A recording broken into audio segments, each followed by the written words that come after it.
Thank you. This video is brought to you by The Officer Tatum Store. The Officer Tatum Store. Get the merch link in the description section.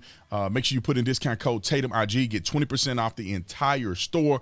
Also, my book's launch party is in November the 30th when the book actually launched. If you're interested in going to it, VIP is selling out. I can't have too many more VIPs, so if you want to get VIP, you better get it now. And then also, general admission is free. You can get in, see all the details, link is in the description section. Find it there. Like, subscribe to the channel, hit the bell so you get notifications. Anytime I go live and make a video, you know what to do. Let's get into this. Ladies and gentlemen and ladies, I'm going to be real quick because I got something else to do, but I want to be quick about this. I want to be succinct, and this is not too hard to explain or express. What's going on in this country with these mandates, especially on municipal police officers and troopers and sheriffs, where they're mandating that they take the Fauci ouchie, and then they're losing a large percentage of their police department. What sense does it make? This is like fighting fascism with fascism, fighting racism with racism, fighting a pandemic by creating another pandemic, at least an epidemic, fighting something by creating something worse. You bet you not that you have the Chinese, you know what? It's not that you have it. It's that if you're not vaccinated against it, you can't work. And so now you have a work shortage. So it doesn't matter if you got it or not. You don't have enough police officers to patrol your city. But anyway, I digress. I want to play what this trooper said. This was his final call. And I'm telling you, man, like, this is emotional for police officers. Every time an officer gave his final call, I teared up every single time when they retire after 20-some years of service, after dedication, and it just make you emotional, and especially if you're a police officer and you served your community and you no longer have that profession again because you are retired. It's emotional. And I love the fact that this particular trooper stood up for what he believed. According to some of the things that I read, that they want to force him to get the Fauci ouchie, he said, nah, I'm going to go ahead and retire. After all the service he did, when there was no vaccine or nothing, and they put him out there, and he risked his life, and now he don't want to get, now he's worthless.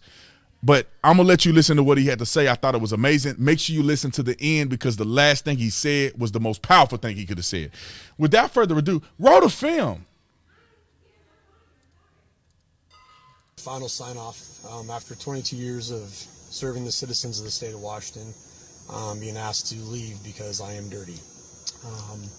Numerous fatalities, injuries. I've worked sick. I've played sick. We've buried lots of friends over these years. I'd like to thank you guys. I'd like to thank the citizens of Yakima County, as well as my fellow officers within the Valley. Without you guys, I wouldn't have been very successful, and you've kept me safe and got me home to my family every night. Thank you for that.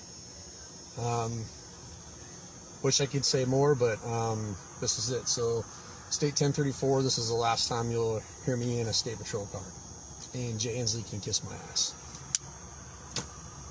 There you go. That's how I like the way he went. He didn't go out like a chump. He went out saying what he should have said, because the mandates are ridiculous, out of control, and they're thrusting these cities into turmoil. Just imagine, and this is Officer Lou. Shout out to Officer Lou. Officer Lou is actually featured in my book, Beating Black and Blue, one of the police officers that gave his perspective and solutions to the problems that are going on in policing in America.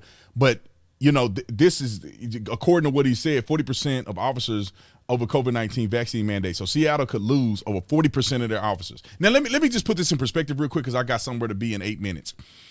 First of all, there's only about 1 to 2 police officers per every 1,000 people within any city. If you got 2 police officers for every 1,000 persons in the city, you are a loaded police department.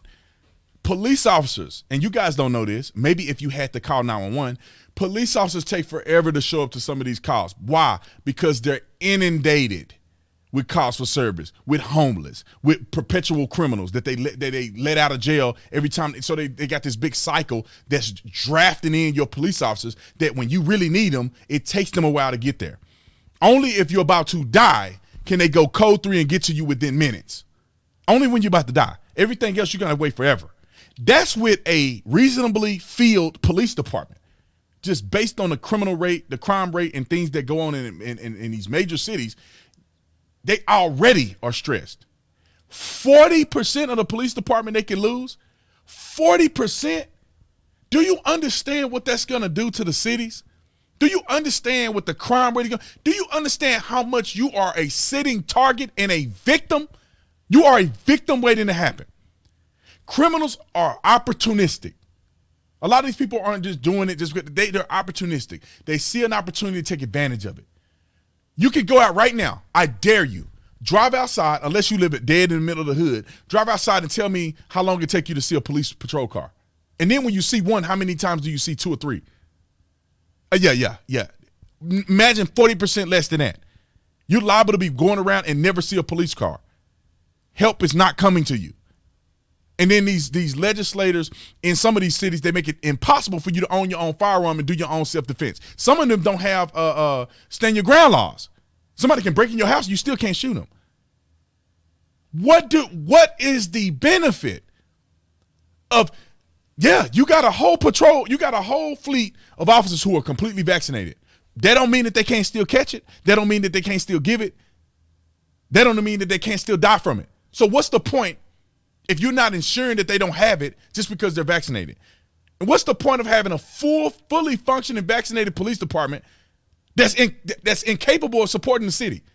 What's the point? I want to cuss and scream and act a fool. I want to lose my mind. This stuff makes no sense. Mandating vaccinations make no sense.